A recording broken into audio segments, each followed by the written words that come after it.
Hello and welcome and namaste from New Delhi. You're watching DD India Live. I'm Gautam Roy. Coming up in the next 30 minutes. Prime Minister Narendra Modi addresses the nation on the eve of the next-gen GST reforms coming into effect. Says citizens will save over 2.5 lakh crore Indian rupees due to tax reforms undertaken over the last 1 year. White House issues clarification to its new H-1B visa policy. Says a new fee is applicable for fresh applications, not for existing holders. And Donald Trump issues a stern warning to Afghanistan. Says bad things are going to happen if Bagram Air Base is not returned.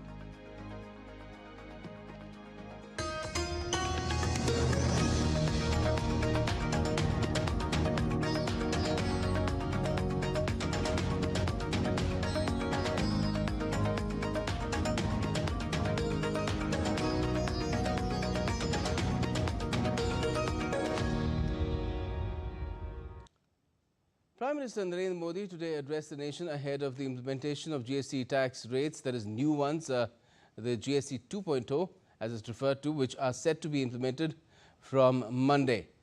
The Prime Minister said that new rates will provide relief to individuals and the common man.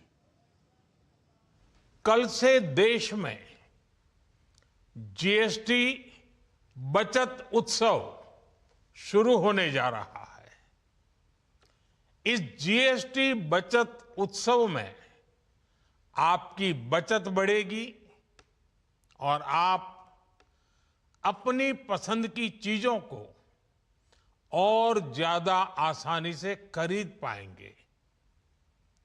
हमारे देश के गरीब, मध्यम वर्गीय लोग, new middle class, युवा, किसान, महिलाएं, दुकानदार, व्यापारी, उद्यमी सभी को ये बचत उत्सव का बहुत फायदा होगा। Prime Minister Modi also said that before the implementation of the goods and services tax in India in 2017, the nation's indirect tax system was complex and fragmented with various central and state level taxes. जब साल 2017 में भारत ने GST reform की तरफ कदम बढ़ाया था, तो एक पुराना इतिहास बदलने की और एक नया इतिहास रचने की शुरुआत हुई थी। दशकों तक हमारे देश की जनता, आप सभी लोग, देश के व्यापारी अलग अलग टैक्स के जाल में उलझे हुए थे। Octroi, entry tax, sale tax, excise, VAT, service tax, न जाने भांति भांति के दर्जनों टैक्स हमारे देश में थे। एक शहर से दूसरे शहर माल भेजना हो तो न जाने कितने चेकपोस्ट पार करने होते थे। And the PM now will be visiting Arunachal Pradesh and Tripura on Monday. During his day-long visit to these northeastern states, Prime Minister Modi will lay the foundation stones of multiple development projects in Arunachal Pradesh. Harnessing the vast hydroelectric potential and prompting sustainable energy generation in the region, the PM will lay the foundation stone of two major hydropower projects in Itanagar. Both the hydroelectric projects will be developed in the Siomsa basin of Arunachal Pradesh. Prime Minister Modi will also lay the foundation stone of a state-of-the-art convention center in Tawang. The center will serve as a landmark facility to host national and international conferences, cultural festivals and exhibitions. The PM will also launch multiple key infrastructure projects catering to various sectors including connectivity, health, fire safety, working women hostels, among others. The PM will also interact with local taxpayers, traders and industry representatives to discuss the impact of the recent GST rate rationalization.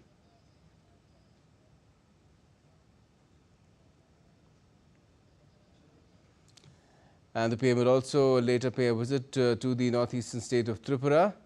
In line with his commitment to promote and preserve the spiritual and cultural heritage of India, the PM will inaugurate the development work of Mata Tripura Sinduri Temple Complex in Matabari. It is one of the ancient 51 Shakti Peeths located in Udaipur town of Gomti district in Tripura. The project will play a significant role in boosting tourism, creating employment and business opportunities, and leading to overall socio-economic development of the region.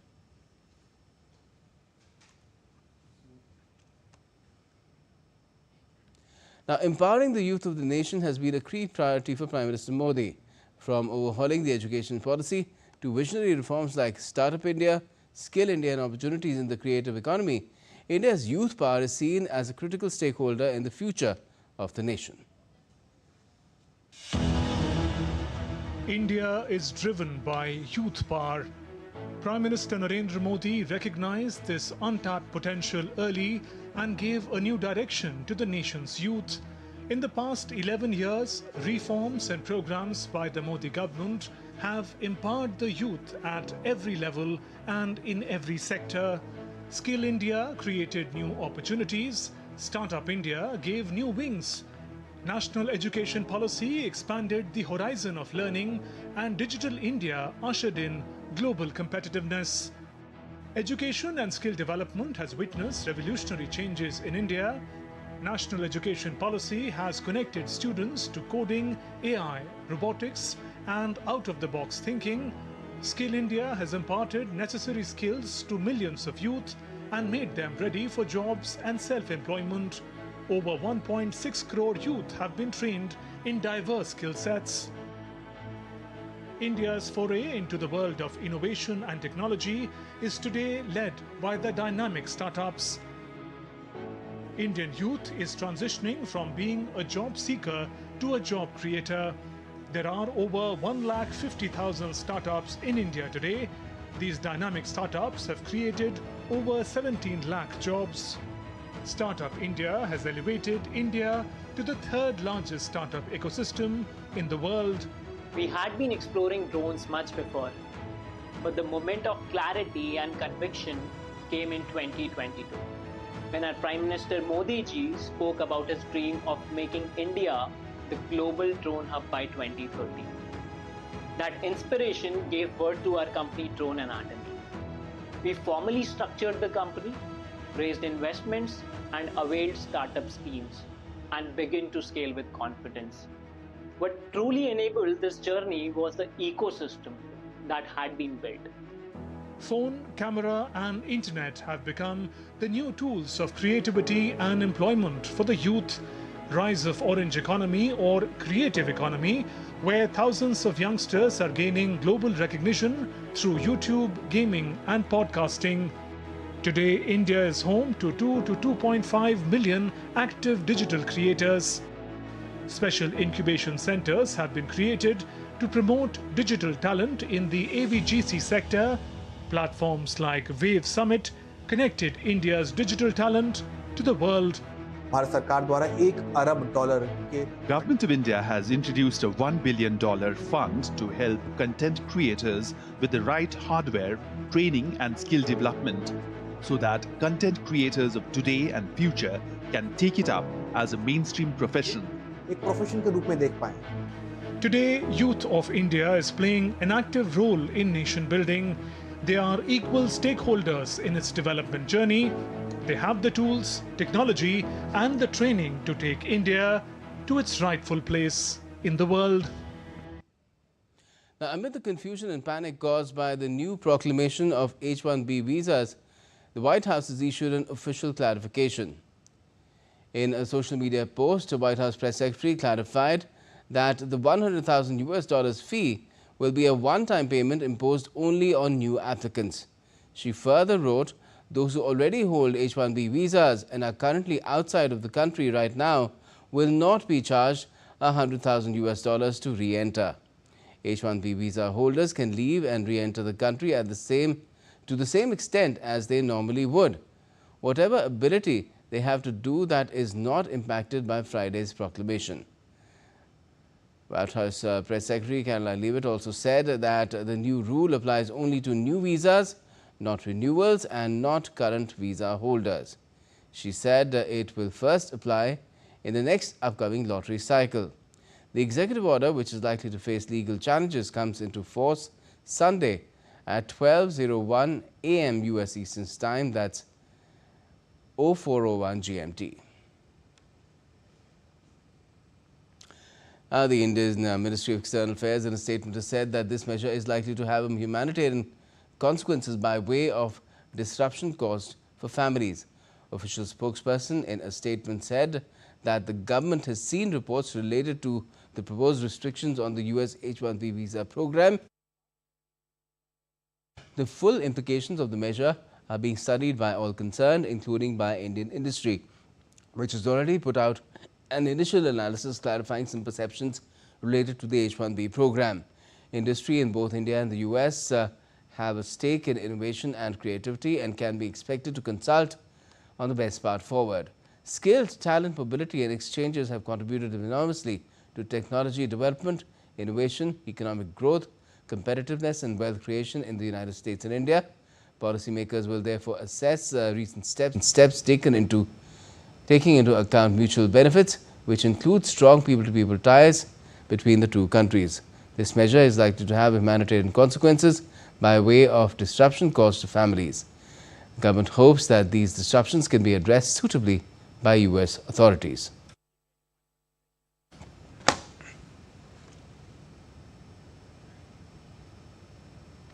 A high-level delegation led by Commerce and Industry Minister Piyush Goyal will visit the United States on Monday to hold discussions on India-US trade deal. The delegation aims to advance ongoing trade negotiations and work towards the early conclusion of a mutually beneficial trade agreement between the two nations. The discussions are expected to be focused on strengthening bilateral trade, investment and economic cooperation across all sectors.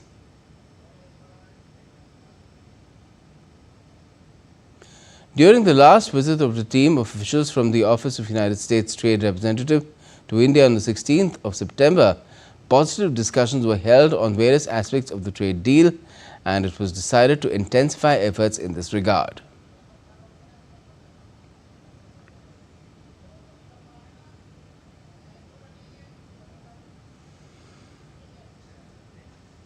And still to come in this edition of DD India Live. The UK is set to announce that it recognizes Palestinian state today. Civil unrest over alleged corruption shakes another Asian national capital.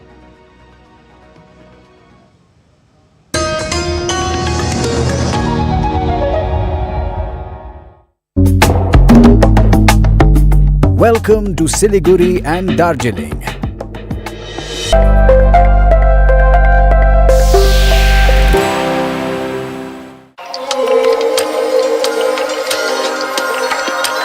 Welcome to Delhi.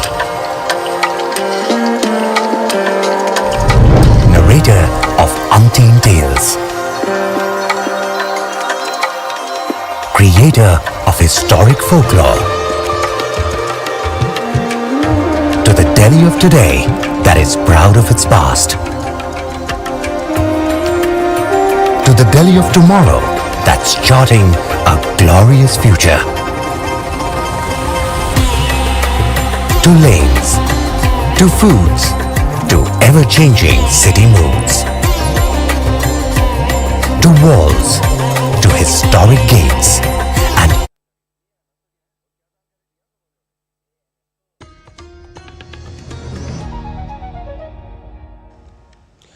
Welcome back. You're watching DD India Live. I'm Gautam Roy. Now, US President Donald Trump has threatened Afghanistan if it does not revert control of the Bagram Air Base to the United States. Trump, in a social media post, demanded that Afghanistan return control of Bagram Air Base to Washington, warning the Taliban government that bad things are going to happen if they did not comply with his demand. We won't talk about that, but we're talking now to Afghanistan, and we want it back, and we want it back soon, right away. And if they don't do it, you're going to find out what I'm going to do. Trump has repeatedly indicated that he would have kept control of the air base given its strategic importance near the border between Afghanistan and China. A few days ago, during his visit to London, Trump said that the US is trying to regain control of the air base used by American forces following the attacks on the 11th of September back in 2001. He told reporters that he was speaking with Afghanistan about it. Now, the Bagram Air Base is currently under the control of the Taliban government after the US troops' withdrawal from Afghanistan in 2021.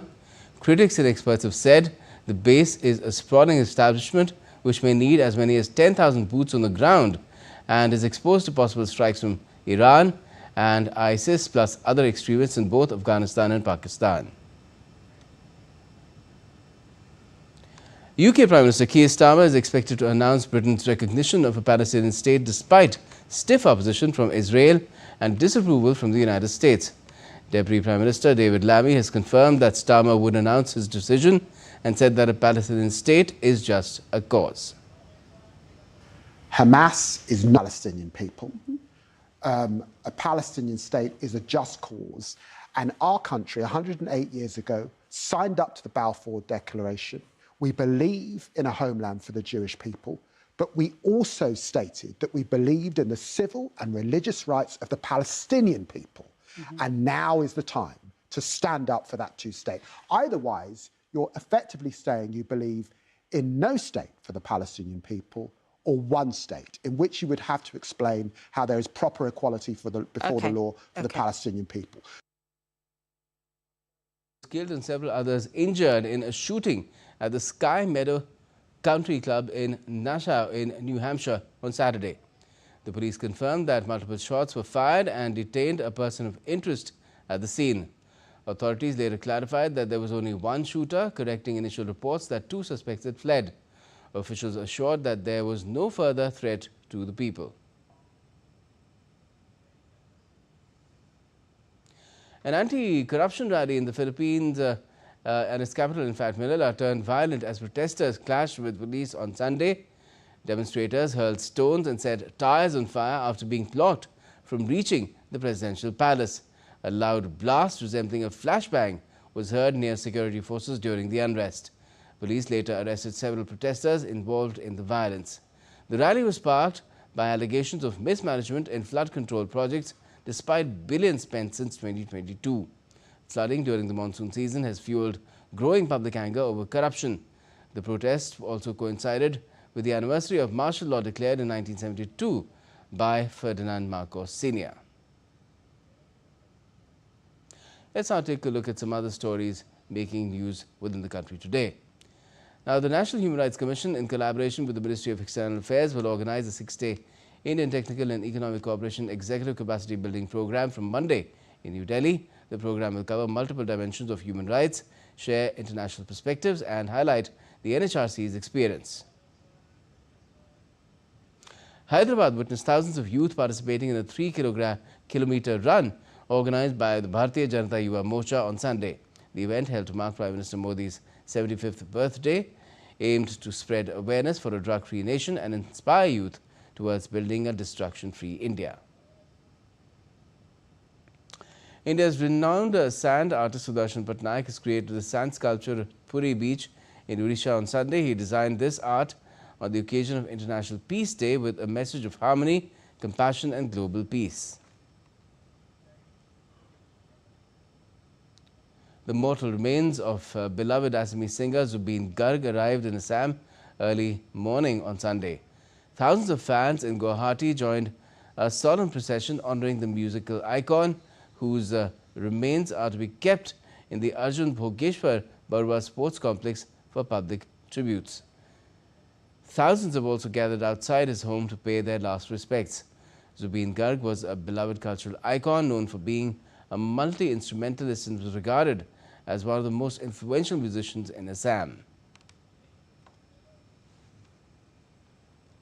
India's creative economy is set to shine at Asia's prestigious Busan International Film Festival 2025 in South Korea. Showcasing its strongest ever lineup of films, India is also represented for the first time by a ministerial delegation led by Minister of State Dr. L. Murugan.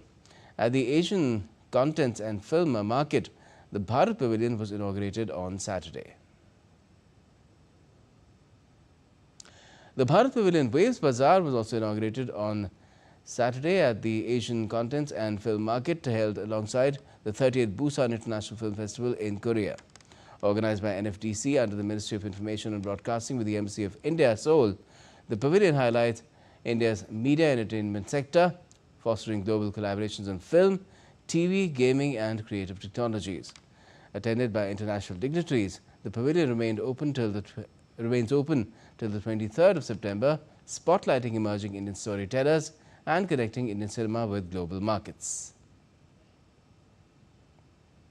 Time now for some sporting updates. The highly anticipated rematch between India and Pakistan in the Men's T20 Asia Cup 2025 is just around the corner. The Super 4 clash will take place at the Dubai International Cricket Stadium on Sunday at 8 p.m. Indian Standard Time. Abhishek Mahajan reports from Dubai. The iconic India-Pakistan rivalry is set to resume in the Super 4 stage of the Asia Cup at the Dubai International Stadium on Sunday. However, much of the spotlight has been on events off the field, particularly involving match referee Andy Pycroft. But he will once again serve as the match referee in the India-Pakistan game. Despite the noise, Indian captain Surya Kumar Yadav reiterated that his teams remain fully focused on the game. I feel our preparations have been really good leading into the tournament, and we had 3 good games also. So we are actually focusing on what we can do best, and as I said on the toss as well, that we want to follow all the good habits which we've been doing in the last 2-3 games, and we'll take one game at a time.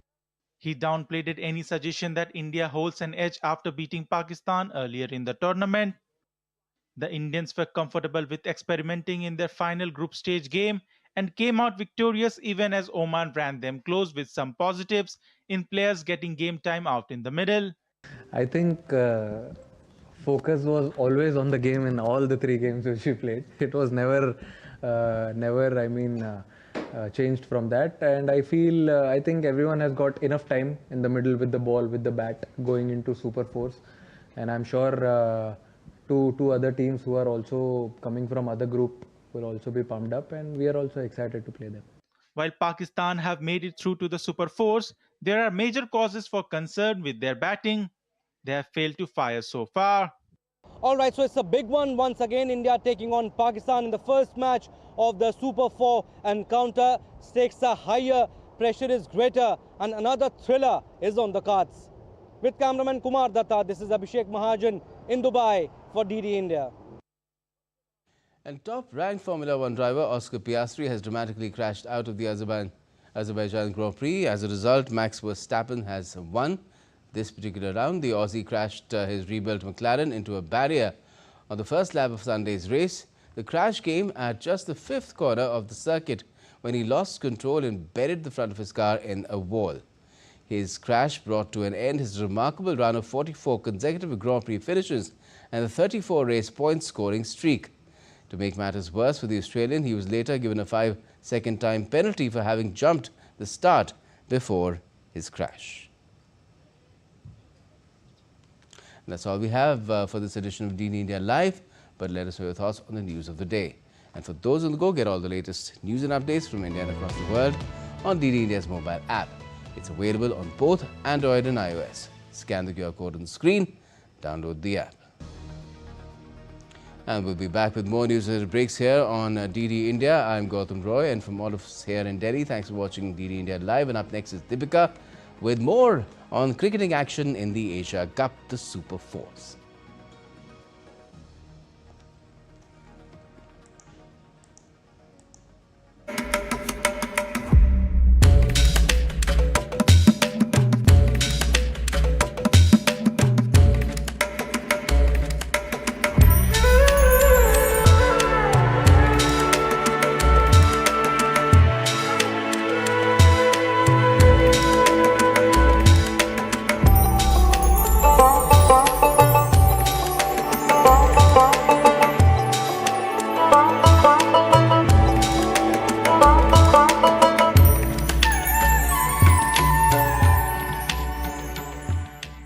Can the US launch a bombing campaign against